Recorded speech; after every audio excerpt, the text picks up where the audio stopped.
그러면 지금부터 저희 하와이 한미 시민권 연맹에서 시민권 취득 무료 강좌를 시작하겠습니다. 토탈 8시간에 걸쳐서요. 그러니까 매주 토요일 날 이 시간에 하게 됩니다. 대한 사람 대한으로 길이 모전하세.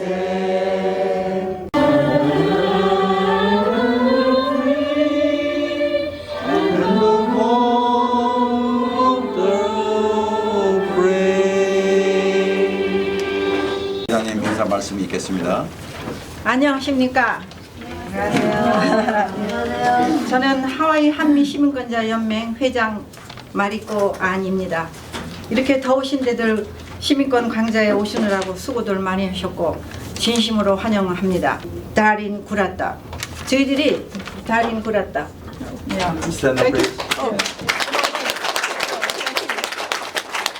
저희들이 7월 13일 날 이민국을 방문했었어요. 그때 저희들이 하고 있는 취지를 말씀드렸더니 너무너무 반가워하시면서 오늘 여기를 참석하시겠다고 하면서 이렇게 오셨습니다. 대단히 감사합니다. 땡큐 베리 마치. 그리고 다음은 저희 한미 시민권자 연맹에서 도와주시고 계시는 샬리니 부회장이시고, 그 다음에 사무총장 김창웅 씨, 그 다음에 의전실장님 장수웅 씨, 상임고문으로 계신 차형권, 우리 한미 시민권자 연맹의 법률 고문으로 계시는 워렌킴. 모르는 법률적으로 모르실 때는 이렇게 상담하시면 됩니다. 그 다음에 저희 일을 동영상이나 여러 가지로 많이 도와주시는 분이 있습니다. 심효진. 오늘 우리 한미 시민권자 연맹에 축사도 해주시고 기도를 해주시겠다고 오셨습니다. 장세현 목사님. 감사합니다. 안녕하세요. Do they understand? Just let's say hello. Thank you for inviting me this morning to share information with you about naturalization. I want to thank the Hawaii Korean U.S. Citizens League for presenting this kind of class. It's very helpful to people who are interested in applying to become U.S. citizens. We want you all to be successful in your journey to be a U.S. citizen, and so we appreciate you all taking time from Saturday morning. Everybody is busy, but you take the time to come to class to learn, and we appreciate your organization offering this kind of help to everybody. Thank you. 바쁜 토요일 날 이렇게 나와서 감사합니다. 또 이분들은 역사 강사하고 저는 법률 담당이니까 먼저는 좀 미국 역사나 정치에서 좀 말씀드리고요. 다음에 무슨 법률 문제 아니면 법률 주문 있으면 저한테 오시면 제가 노력하겠습니다. 오셔서 감사합니다. 알로하. 토요일날 요즘 굉장히 덥죠? 네. 이 더운 날씨에 여러분들이 이렇게 시민권 강좌를 위해서 오신 것을 보니까 아주 꽉 찼네요, 여기 자리가. 저는 처음에 솔직히 많이 오시면 한 10명 정도 오시면 많이 오실까 했는데 지금 저기 신청 받으신 분이 몇 분이요? 20명. 20명. 아이고 따블입니다. 이거는 굉장히 참 이제 제가 앞으로 여러 가지 이제 4주 동안 이제 여러분들하고 가깝게 공부하시는 거에 대한 이제 같이 대화도 나누고 또 질문도 받고 기타 여러 가지 말씀을 드리겠습니다만은 굉장히 소위 우리가 살면서 이민 생활이 이제 어렵지 않습니까? 이 중에 저 하와이 오신지 미국 오신지 10년 이상 되신 분 손들어. 10년. 예. 근데 언제 시민권 신청을 하시는 거죠? 예. 그러니까 이제 아까 말씀하신 대로 이제 워런킴이 다음 토요일 날은 오셔가지고 어떤 분이 시민권을 신청할 수 있는지 그 자격 요건에 대해서 아주 법률적으로 잘 말씀을 드릴 겁니다. 그러니까 여러분들이 이제 앞으로 우리가 이제 4주 동안 공부하는 거를 그냥 무심히 듣지 마시고 그것이 다 혹시 여러분들이 이제 시험 보는데 다 도움이 될 수 있는 얘기들이니까 그런 것들을 좀 이제 나중에 오늘 다 녹아 드릴 거죠. 오늘 강의할 거를 자료를 하는데 지금 우리 이민국에서도 나오셨지만은 여기 시민권 연맹 사람들이 왜 여러분들한테 이렇게 무료로 시민권 강좌를 하는 이유가 이제 바로 여러분들 왜 시민권을 따야 하느냐 하는 거하고 깊은 관련이 있습니다.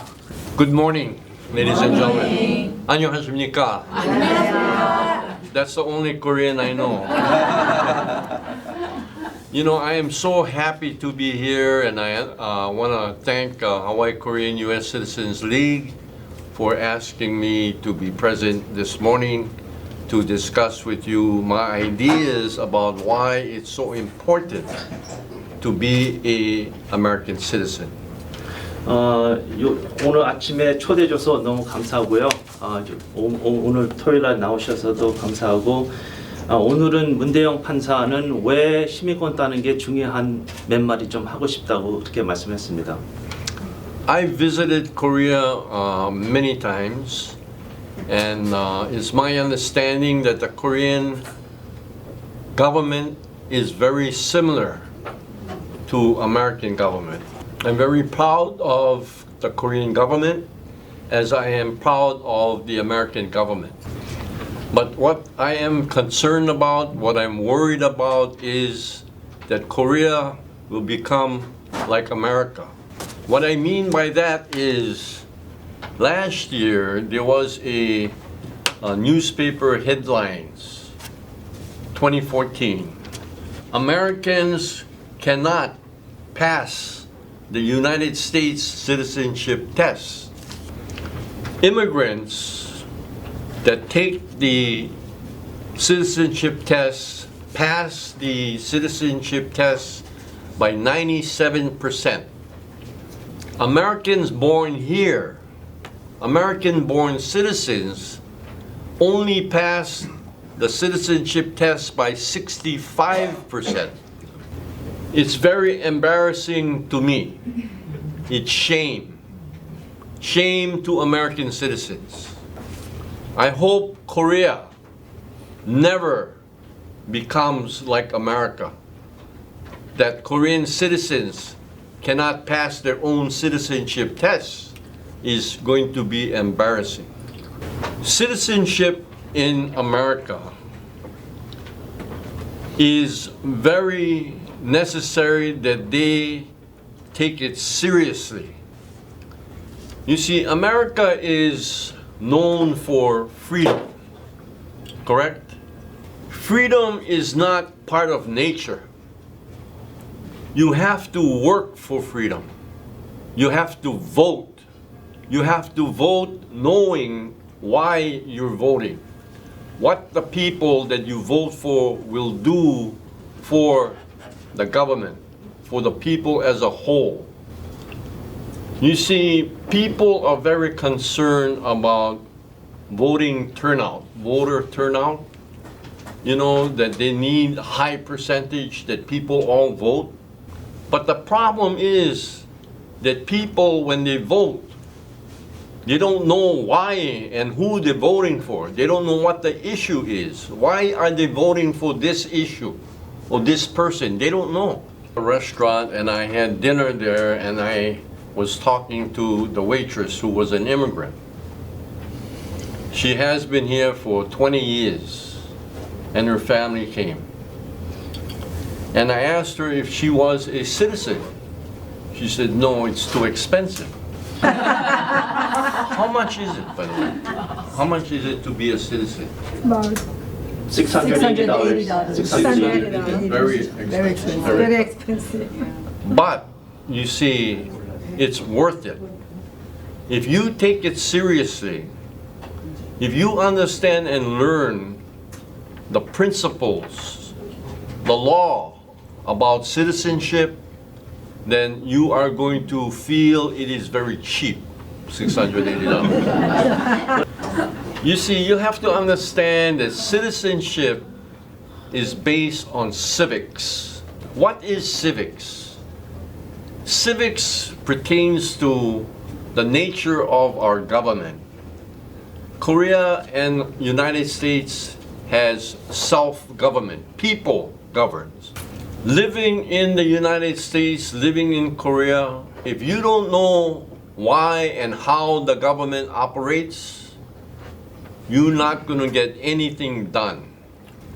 Too many people in the United States only want to make money.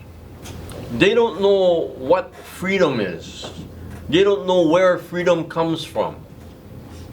They don't know what sacrifices people made from the very first. Recently we had July 4th holiday. You know, we ask people, what is July 4th holiday? Every year they go out to Ala Moana Park. TV cameras, you know, with the reporter. What is July 4th holiday? Why do we have July 4th holiday? People don't go to work. Look at all the people in Ala Moana Park. What is July 4th holiday? From young people to old people, they don't know. You know, 정신없어? They say, oh, July 4th holiday, picnic, fireworks, party, drink. That's July 4th. You know? We learn, and you learn in your citizenship education, July 4th, 1776, Declaration of Independence. America became independent. So in 1776, America broke off from a particular country. They became independent. Today, this past July 4th, this man in California, he is a comedian, make people laugh all the time. He goes out on the beach, same like Ala Moana Park, asks people questions. He asks people, which country did America break away from? So these people he's asking, they are American citizens. They're born here. They didn't take the test like you folks are going to take the test. These people mention one person, China. Then they have other answers from American citizens now. Mexico, you know, they talk about Russia. You know, I mean, then he asked a German citizen, tourist. She says Britain, England. Right answer, right? Right. What is wrong with Americans? When I say that American citizens are causing America to go downwards, I'm going to give you an example of one state, which is Hawaii. In 1959, Hawaii became a state. They worked many years, very hard to become a state. In 1960, they had their first general election.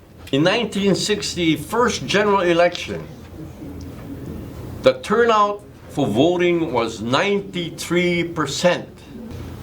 Never to be seen again. 93% will never be seen again because in 2000, the year 2000, every year since 1960, percentage of voter turnout went down to 58%. In 2008, general election, President Obama, Barack Obama, Hawaii boy, Punho graduate, is running for President of the United States, the biggest, the highest position in United States government. In 2008, voter turnout from Hawaii, 43%.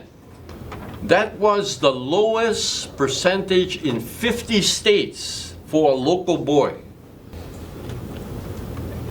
Americans in Hawaii that year, they had to bow their heads in shame.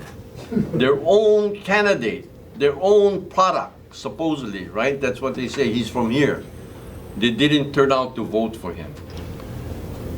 2012, next general election, President Obama is running for re-election. From 2008 to 2012, 4 years, Hawaii was criticized because 2008, the voter turnout was last. So looking at 2012, they were hoping. What happened in 2012? Did the voter registration turnout go higher? Well, it went higher, 44%. So Hawaii was not last, but it was tied for last with West Virginia. So today, recently, President Obama said we should have mandatory voting. I say that is a good start, but mandatory voting itself is not good enough. Because as I said earlier, if people are go to the voting polls and they don't know why they're voting, they don't know what the issue is all about, and yet they vote yes or no because my uncle said so, my omani said so, my harabaji said, that is silly and that is ignorant to vote that way.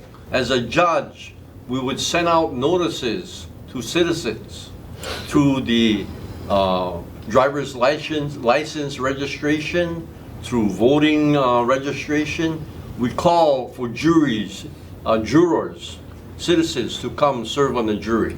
So as a judge, when I was at the trial level, I would have jurors come to my chamber, to my courtroom, and a large percentage of people, citizens, that would come responding to the jury notice, ask for excuses. They don't want to serve. See, jury service to American citizens, it seems to be humbug. It is too burdensome because I cannot go to work. Excuses. My boss needs me. I need to go to work. I have to find a babysitter. Excuses after excuses. I had one lady who raised her hand. She said, I cannot serve as a juror. So I call her up to the bench, they call it. You come up and you explain to me. So she came up and she said, my religion, I cannot judge people. So I asked her, I said, do you have children? She said, I have 2 boys. I said, okay. How old are your boys? She said, 6 and 8. I said, when the boys get into trouble, when they fight with each other, do you find out who's right or who's wrong? And when you find out who's right or who's wrong, do you punish the boy that did wrong? She said, yes. I said, that's why if you judge them, you can sit in the jury box and judge the person who is accused of the crime.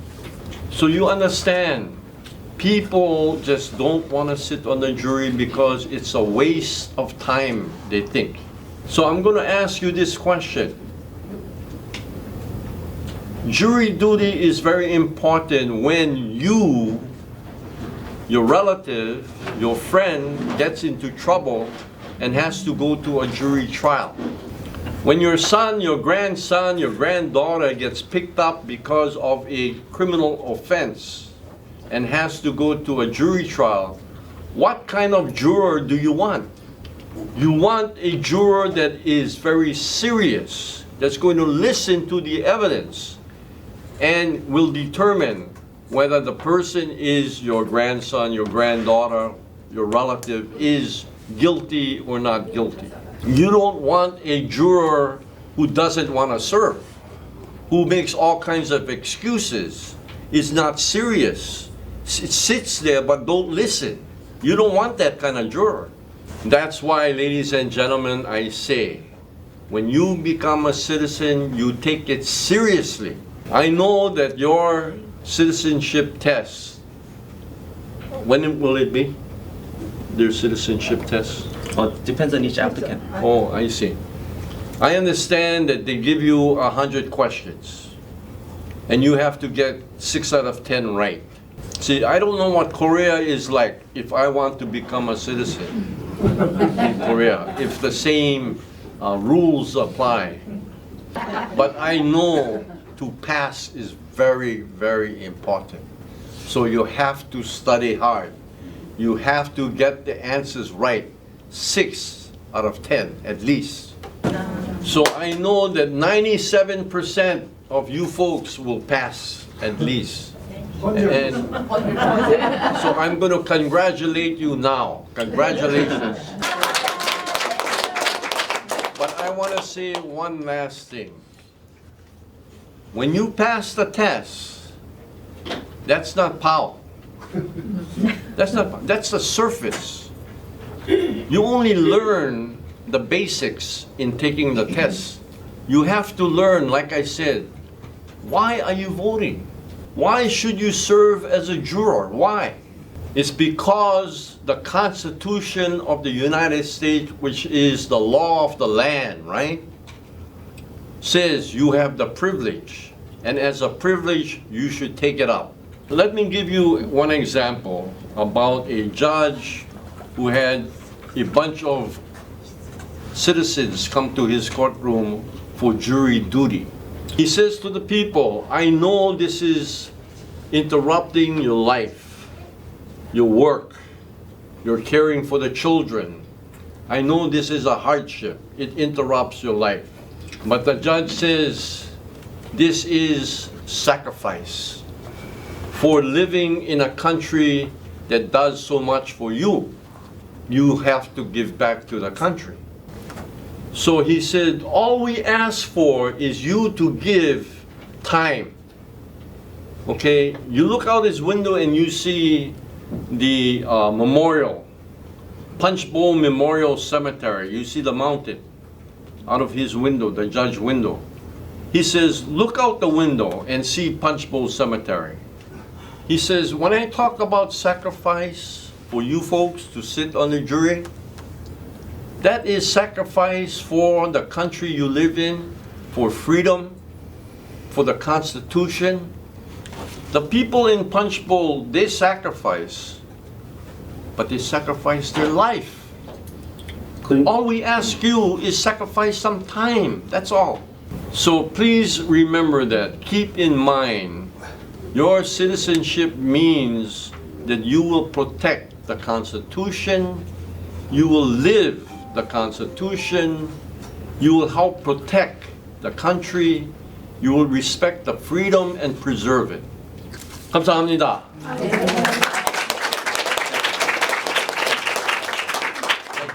Good job.